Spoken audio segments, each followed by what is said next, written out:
예, 오늘의 모닝 브리핑 시작하겠습니다. 중국이 미국에 대한 관세를 높이는 그런 어떤 결정을 했었는데, 트럼프가 90일간 상호 관세 유예한다. 중국은 빼고. 그러니까 이런 내용이 공개가 되면서 주식시장이 역대급 급등을 하는 그런 모습을 보였습니다. 이런 가운데 외국인들이 오늘 과연 선물 매도를 청산할 거냐, 그리고 현물에서 강하게 매수로 돌아설 거냐, 이게 좀 관전 포인트가 될 것 같고요. 특히 주요 수출주들이 아침에 반짝하고 밀리는 그림을 보여줄 건지, 종가까지 양봉을 만들어낼 수 있는지, 이 점을 집중적으로 살펴봐야겠습니다. 우선 뭐 미증시 올라간 거 보면 완전히 수직으로 확 올라갔죠. 지수가 7%, 9%, 12% 올라갔고요. 필라델피아 반도체 지수는 무려 19% 가까이 급등을 했습니다. 한국 관련 지표들도 뭐 8.7%, 야간 선물 5% 넘게 올라가서 오늘 초반에 우리 증시가 이제 급등할 거로 보여지는데, 그러니까 미국은 뭐 모든 업종이 다 올라갔고요. 그리고 업종 지수도 많이 올라간 게 테크 지수는 무려 14%나 급등을 했습니다. 오늘 상승폭이 어느 정도였냐면 다우지수 상승률 말고 상승폭 기준으로는 역대 최고였습니다. 근데 이제 12번 역대 기록 중에서 10번이 트럼프예요. 예, 그러니까 트럼프 시기의 변동성이 참 크구나라는 걸 보여주는 대목이죠. 그리고 S&P 500 지수 하루 상승률은 역대 3위. 역대 1, 2위가 2008년도 리먼 사태 때 기록이거든요. 그 다음에 그 아래 위로 4, 5위가 코로나 때였고, 그러니까 오늘 하루의 어떤 상승폭은 금융위기 때 급락했다가 금융위기 때 회복되는 수준의 어떤 급반등이 나왔다. 이런 점을 또 보여주는 거죠. 그러니까 이슈들을 정리해보면 처음에는 그러니까 중국이 미국산 수입품에 대한 관세를 추가한다라고 이야기가 나오고 또 WTO에 이제 제소한다라는 보도가 있었잖아요. 그래서 이때까지만 해도 이게 뭔가 또 맞보복으로 가나보다 이런 걱정이 됐었죠. 근데 저 뉴스 나올 때도 미국 선물이 그렇게까지 폭락하지는 않았었어요. 그래서 뭐가 좀 있나 뭐 이렇게 이제 보여졌었는데, 근데 이제 장 초반 이후에 전격적으로 트럼프 대통령이 상호 관세를 90일간 유예한다. 단 중국만 빼고, 중국은 이제 우리와 맞섰기 때문에 125%로 상향한다, 이런 내용들이 있었죠. 그래서 중국을 제외한 나머지 국가들에 대해서는 관세 10%, 그리고 이제 90일간 이런 협상을 통해서 향후에 관세가 다시 정리가 되는 그런 상황이 만들어지게 됐습니다. 그리고 이제 채권 시장이 최근에 좀 변수가 됐었거든요. 그래서 베센트 장관이 어떤 채권 관련된 이야기를 좀 했었는데, 그 문제 없다, 이런 이야기를 했거든요. 그러니까 최근에 채권 금리가 급등을 하면서 그 미국의 어떤 신뢰도가 떨어지는 거 아니냐. 미국 국채는 절대적인 안전자산인데 이런 위기 시에 미국의 국채 금리가 올라간다라는 거는 미국 경제에 대한 신뢰도가 떨어진 걸로 일부에서는 또 해석을 했거든요. 그리고 또 일각에서는 중국이 미국 흔들려고 국채 파는 거 아닌가? 그러니까 이런 어떤 음모론까지 등장을 하고 있었죠. 그래서 채권이 흔들리면서 주식에 이어서 채권 시장까지 흔들리다 보니까 이제 트럼프가 좀 움직였던 거 아니냐. 그러니까 이런 해석도 일부에서는 있습니다. 그리고 미국에 주식 투자하는 사람들 많잖아요. 근데 로이터 보도에 의하면 특히 은퇴를 앞두고 있는 투자자들이 걱정을 많이 하고 있다라는 거예요.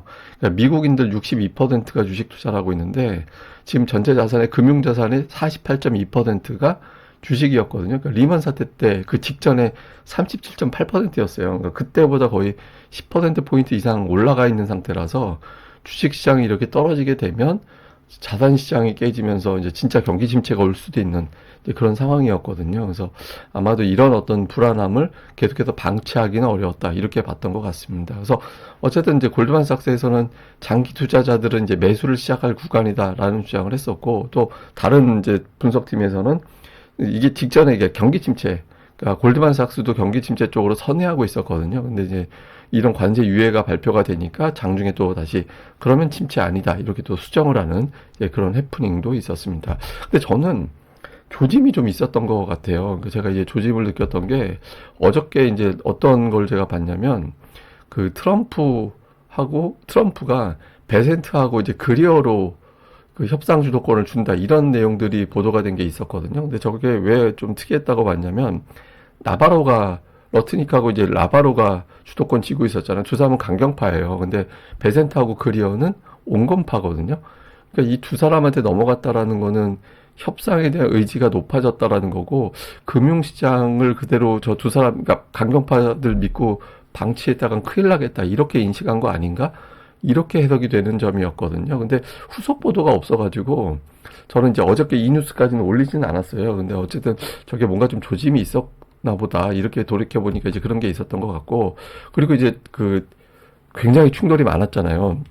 머스크하고 나바로하고 말도 안 되는 이야기 하면서 막 비판을 했거든요. 막 그 나바로가 이제 머스크 데리고 이제 자동차 조립이나 하는 주제 뭐 이렇게 이야기를 하고 있고, 머스크는 벽돌자루 주제 막 그러니까 한마디로 이제 우리식으로 표현하면 돌대가리 막 이런 식으로 얘기를 한 거예요. 그렇게 되면서 막 서로 막 비판하고 내부에서도 막 균열이 나오고, 또 트럼프 지지하던 재계 사람들도 좀 돌아선 움직임이 나오고, 그러니까 이런 것들이 좀 있었죠. 근데 그리고 주말에 제가 이제 올려드렸던 뉴스가 그 에크먼이 주말 사이에 그 상호관세 90일 연기해야 된다라는 주장을 했고, 그래서 제가 이 이야기를 텔레그램 채널에 이제 올려드렸었잖아요. 그래서 그 빌 에크먼이 이런 이야기를 했는데 이게 좀 의미가 있는 것 같다. 근데 물론 이게 본인 희망인지 아니면 트럼프 측하고 소통이 된 건지는 알 수는 없는데 이 의미 있는 이야기가 좀 나왔다.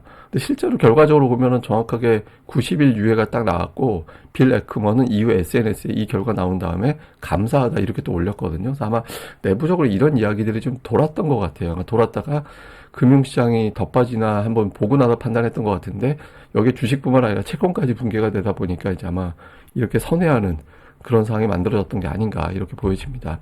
그리고 트럼프 1기 때에 비해서 주식시장이 너무 안 좋았어요. 1기 때 기준으로 3.8% 올라가면서 출발하고 있었던 시기에 17%가 빠져 있었잖아요. 그러니까 주식시장이 너무 좀 과하게 반응하다 보니까 좀 많이 놀랬던 걸로 보여진 것 같습니다. 그리고 그 메가세븐의 낙폭, 전체 낙폭이 30% 정도 빠져 있었거든요. 이게 이제 더 빠지면 이게 러시아 우크라이나 전쟁 그리고 인플레이션 금리 인상 이렇게 만들어지던 시기에 50%까지 빠진 적이 있긴 했거든요. 근데 저 정도까지 빠지는 건 그때하고 타격이 다르죠. 왜냐하면 시가총액이 훨씬 더 높아져 있는 상태였기 때문에 자산이 줄어드는 폭은 훨씬 더 커질 수밖에 없는 상황이었거든요. 그래서 좀 방어를 해야 되는 그런 위치였던 것 같습니다. 그리고 오늘 이제 또 하나 주목해 볼 만한 건 변동성 지수인데, 이게 50까지 올라간 거는 금융위기 때 올라가는 거거든요. 경기 침체 때 50이 넘어가요. 그러니까 사실상 경기 침체로 반영을 하게 된 거죠. 근데 오늘 이게 급락을 했는데 아마 이것 때문에 시장의 상승폭이 컸을 거예요. 오늘 주가 강세가 올라갔던 거는 제가 보기에는 기본 매수 가지고는 저렇게까지 못 올리는 거고, 공매도 숏 커버가 하나가 있었을 거고요, 당연히. 그리고 저 변동성 지수에 연동되어 있는 알고리즘 매매가 굉장히 규모가 크거든요. 그래서 아마 저게 급락을 하면서 알고리즘 매매가 가동이 되고, 그렇게 되면서 아마 주가 상승폭을 더 키우는 그런 결과가 나왔던 게 아닌가. 반대로 저게 올라갈 때는 알고리즘 매도가 나왔겠죠. 그래서 이거에 연동됐던 프로그램 매매가 상당히 활성화됐던 걸로 일단 추정이 됩니다. 특징주는 사실 뭐 특징주 다 올해 나스닥 100 중에서 하락한 거 하나 있었거든요. 예, 그러니까 뭐 오늘 어떤 종목이 특징주다 이렇게 이야기하기는 좀 그렇고, 다음에 이제 반도체 업종 지수가 좀 많이 올랐어요.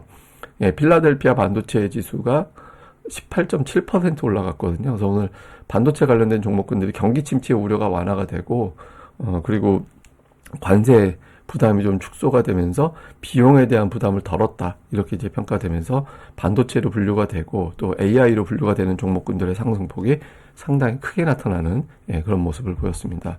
자, 우리 시장에서 이제 외국인들이 어떻게 할 거냐, 저게 공매도에서 이제 비롯된 저는 매도라고 생각을 하거든요. 그러니까 시기적으로 공매도와 저 상황이 겹치고, 또 헤지 펀드들이 아시아 증시에서 매도를 강하게 하다 보니까 이런 매도가 쏟아져 나온 걸로 보여지는데, 어쨌든 외국인들이 이 상태에도 과연 공매도를 청산할 거냐, 그리고 특히 청산하게 된다라면 어제 마감 시간 외 거래까지 합쳐지면 하이닉스 거래의 45% 정도? 그게 공매도로 집계가 됐었거든요. 근데 어쨌든 이 기간에 외국인 기관이 많이 판 게 삼성과 하이닉스, 그러니까 두 종목 매도만 거의 5조 원 가까이 매도가 나왔잖아요.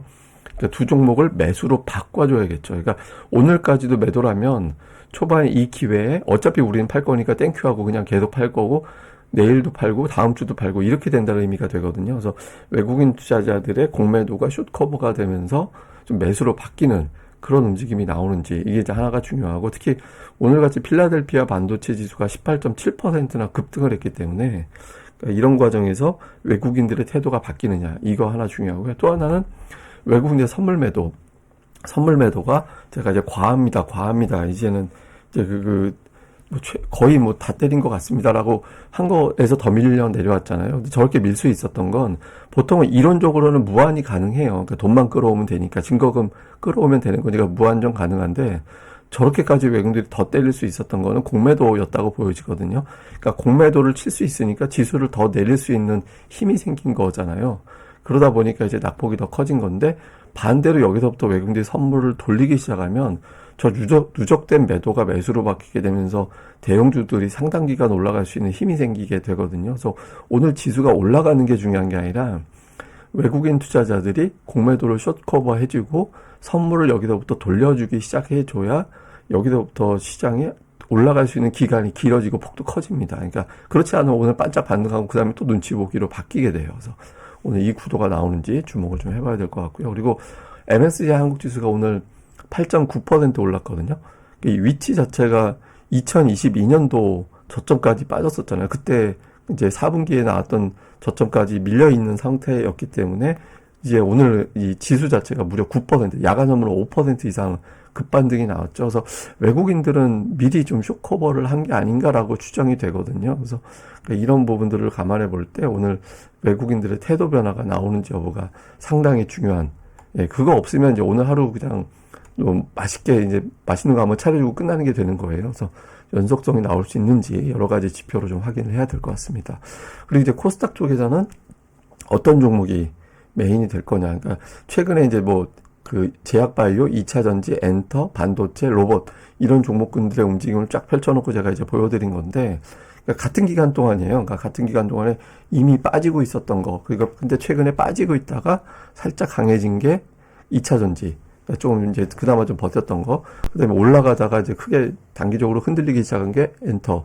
그다음에 이제 3월 말부터 계속 빠졌던 게 이제 반도체, 로봇은 뭐 계속 흘러내리고 있는 그런 상황이었고, 이렇게 좀 스타일이 조금씩 달랐어요. 근데 이 중에서 적어도 3개 정도, 2개, 3개 정도가 다음 주까지 연속적으로 올라가는 그런 흐름이 나와줘야 되거든요. 그래서 오늘장과 내일장에서 가장 크게 시장을 밀어올리고 기관 투자자들의 매수가 붙는 게 뭐가 되느냐. 제가 뭐 여러 번 말씀드리지만 관세 피해주가 올라가는 게 제일 좋습니다. 그러니까 관세 대피주보다 피해주들이 움직여주는 게, 그게 이제 우리나라 수출 관련된 종목들이기 때문에 경기 침체라든가 이런 것들에 대한 걱정을 덜어냈구나, 이렇게 평가가 될 수 있거든요. 그래서 그런 류의 종목군들이 주도하게 되는지 이런 점도 또 잘 봐야겠습니다. 자, 요약을 해보면 관세 유예 결정이 90일이 됐는데 저게 되게 저는 중요한 숫자라고 생각을 하거든요, 개인적으로. 왜냐하면 어쨌든 협상은 90일 정도 전후에서 진행이 될 거잖아요. 근데 그 안에 우리나라 새로운 대통령이 나오잖아요. 예, 그러니까 탄핵이 결정이 되고 대통령이 이제 바뀌게 되는 상태가 되기 때문에 어쨌든 리더십이 회복되는, 지금 이제 권한 대행 체제에서는 이게 협상이 될까 이런 걱정이 좀 있었잖아요. 그런데 어쨌든 누가 되든 새로운 대통령이 나오게 되고, 그렇게 되면 이제 협상을 할 수 있는, 예, 결정권을 갖게 되는 그런 상황이 만들어지게 되고, 그것과 더불어서 초기에 우리나라가 이제 경기 부양을 비롯해서 여러 가지 카드를 쓸 수 있는 상황이 되는 거죠. 그래서 저 90일이라는 숫자 자체가 우리에게는 좀 다행스러운 대목이다. 그러니까 이런 측면도 좀 있는 것 같고요. 그 다음에 이제 반도체와 자동차주가 종가가 어떻게 되느냐. 그러니까 음봉이냐 양봉이냐. 그러니까 양봉으로 끝나지는지 여부도 상당히 중요하고요. 그리고 오늘 하필이면 또 옵션 만길이에요.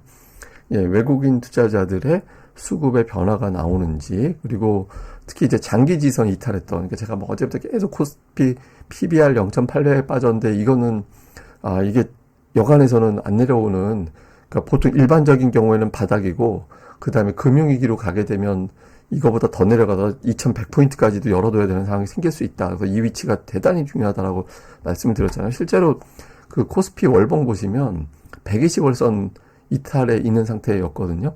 그러니까 120월선은 이 금융위기 때하고 코로나 때 아래로 내려가는 거지. 저 월봉이기 때문에 이제 종가로는 이제 회복이 되는 게 되게 중요하죠. 그리고 2022년 그때 당시에 한참 내려가다가 그 러시아 우크라이나 전쟁, 그때 금리, 인플레이션, 금리 문제 이런 것들 막 불거질 때 깨졌다가 또 그게 저점이 됐던 시기였거든요. 그러니까 지금이 그 위치로 내려온 상태였어요. 그래서 어지간하면 여기서 돌려야 되고, 경기 침체면 여기서 10% 더 빠졌다가 거기서 바닥을 잡고 굉장히 좀 복잡해질 수 있는 구간이었습니다. 그래서 다행히 이 자리에서 이제 턴이 돼서 중요한 자리에서 시장이 돌려지게 됐다. PBR 바닥, 월봉상, 그리고 삼성전자도 120월선 깨져 있는 상태였거든요. 그래서 좀 다행스러운 대목이다, 이렇게 봐야 될 것 같습니다.